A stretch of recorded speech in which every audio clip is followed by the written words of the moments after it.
there were two sisters walking through the cobbled streets of the little town where they lived when they stopped, because they saw standing in front of a doorway this brilliant man. He was so brilliant that he shone gold, because he had gold around his neck.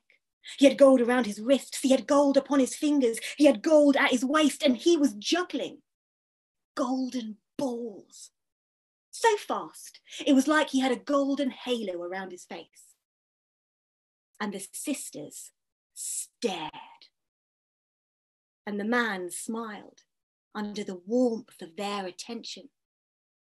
And then, quick as a flash, without missing a beat, the man threw the sisters a golden ball each.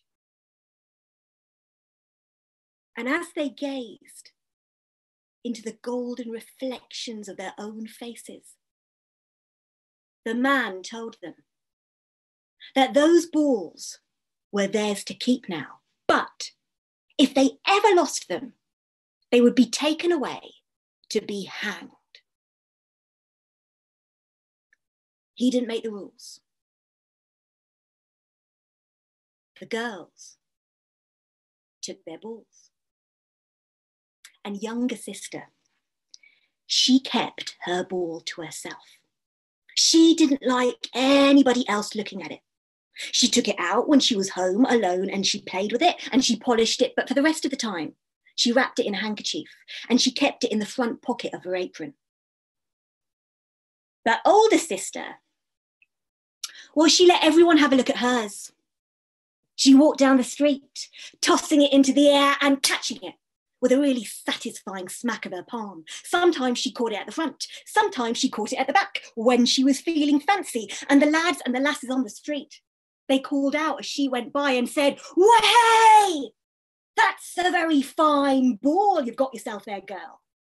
An older sister smiled and said, "I know, but thank you for noticing." And she threw it high and she caught it. And she threw it high and she caught it. And she threw it so high that she missed the catch. And that golden ball sailed in an arc over the park gate. It rolled down a little grassy path, out the other side of the park, down a street and into the open doorway of a house that stood by itself beyond the end of the street. And before older sister could catch it up, the door to that house shut. Well, she knocked on the door. You know, she tapped on the windows. She called through the letterbox, but nobody answered. Whatever she did, she couldn't get in that house. So she had to leave, go home, empty-handed. And people noticed the difference. As she walked down the streets, the lads and lasses, "Oh, you've lost your ball." An older sister said, "No. Actually, I have not lost my ball because I know exactly where it lies. And if I could just get in that house, then you would see with your own eyes." And she said the same thing to her mother and her father, who were horrified. She said the same thing to younger sister, who was really worried. She said the same thing to the men of the law, who turned up at her door and dragged her away to jail. She said the same thing to the judge as she stood in the dock. And he condemned her to death for losing her golden ball. She said, "I have not lost my golden ball. I know just where it lies. And if someone would go and fetch it for me, then you would see with your own eyes." But nobody offered to go. Not the men of the law, not the lads and lasses of the street, not even her own parents, who went home and said to younger sister, "Well, at least we've got one daughter who keeps her ball to herself. At least we've got one child not bringing shame upon the family. Your sister is going to hang in the morning, by the way, but as far as we're concerned, she's already dead." Younger sister was having one of those moments, you know, when you're a child and you suddenly realise for the first time that your parents aren't just your parents. They're also terrible human beings. And you know, younger sister was small, and younger sister was shy, but younger sister was no way going to let older sister die. And so once her parents had gone to bed that night, younger sister crept out the house. And then younger sister crept down the street. And then younger sister crept through the park gate. It was locked, but she was small enough to get through the railing. She crept down the grassy path. She crept out the other side of the park. She crept down the street, and then she had to stop creeping for just a moment. Because at her feet, in the ground, was a ditch. And from that ditch, she could hear, it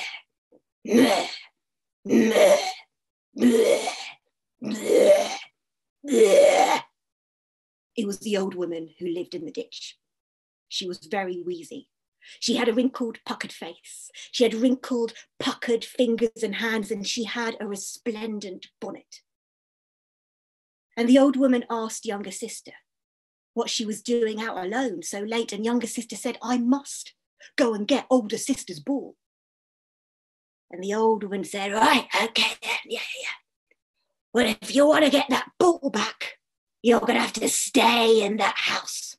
Yeah, that one there, the really scary looking one, for 3 nights. But I can't stay there for 3 nights because older sister will hang tomorrow morning. Oh, how dear. Well, look, I mean, I could suppose you could try doing it all in one night, but I mean, I'm going to warn you right now, it's going to be very intense. Look, I'm going to give you 3 pieces of advice, mainly because I feel very sorry for you just now. Piece of advice number 1, use what you've got and use it wisely and well. Piece of advice number 2, don't get distracted. And piece of advice number 3, try not to die in the house. Younger sister thanked the old woman for the advice, and she walked up to the house. She lifted her hand to knock on the door, but before she even touched it, it opened for her without a sound. And younger sister stepped into the house. And it was dark in the house. And it was cold in the house. And it was dusty and musty in the house ahead of her, with a small flight of stairs. She climbed up the stairs and she opened the door that stood at the top. And when she looked inside the room, her sister's golden ball wasn't there. All that was there were these 2 massive, savage black cats with burning red eyes and claws and fangs, and they hissed and they snarled at younger sister, but she was only there for 1 night, so she didn't have time to deal with them. So she just closed the door and she took the 2nd flight of stairs. She opened the door at the top of those. She looked inside the room, but her sister's golden ball wasn't there either. All that was in that room was a giant body without a head, and a giant head without a body, possibly related. But she didn't have time for them either, so she closed the door. She took the 3rd flight of stairs, and as she opened the 3rd door, the first thing she saw was older sister's golden ball, gripped in the hairy paw of a bogle. There was actually a whole gang of bogles.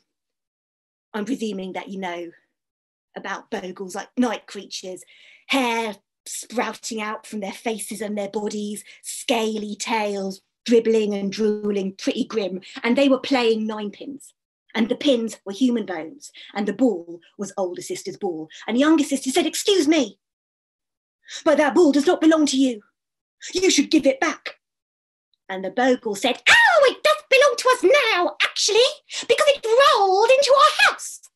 Yes, but by accident, said younger sister. There is no way that older sister would let her ball deliberately go into a house like this. Oh, you'd be surprised, said the bogles. How many golden balls end up rolling into a house like this anyway? We're not giving it back unless you beat us.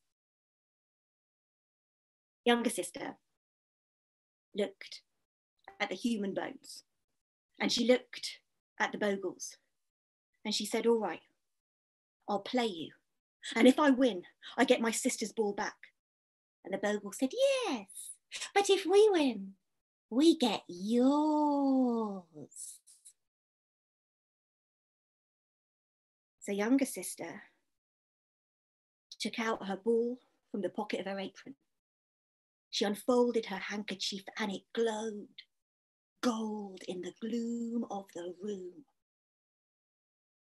And then began the most vicious, the most competitive, the most ferocious game of ninepins that has ever been played in any story ever told. The bogles were just diabolical.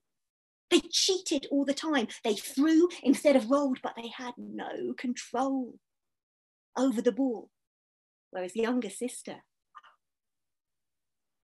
her aim was true and her ball was deadly. With every roll, she got new confidence. With every point that she scored, her eyes sparkled and she just started beating them all the time. Game after game, leg after leg, match upon match. She was amazed at what her ball could do. And she was so caught up in the pleasure of it that she didn't even notice that the night was over, that the dawn was breaking until the sunlight hit her in the face like a slap.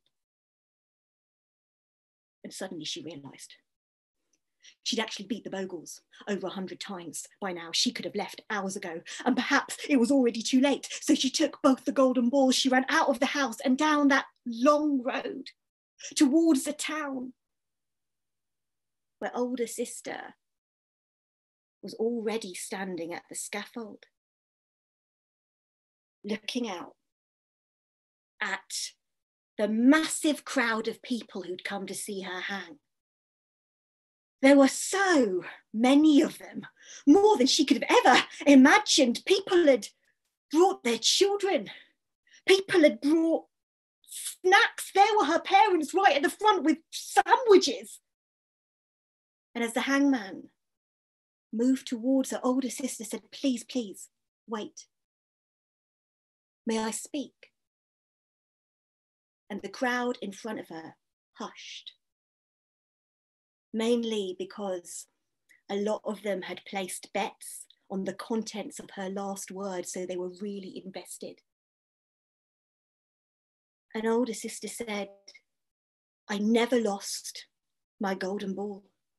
I still know just where it lies.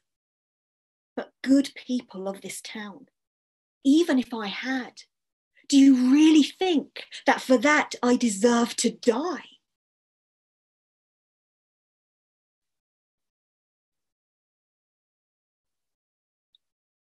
Yeah, roared the crowd, and they jeered and they cheered. And so older sister stood back, and the hangman covered her face with a cloth, and the hangman placed the noose around her neck.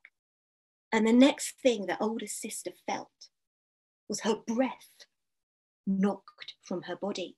And the next thing that older sister saw was a bright light and the golden reflection of her own face in her own golden ball, as younger sister, just in time, leapt to the scaffold, placed the ball in her hand, wrapped her arms around her waist and ripped that cloth from off her face.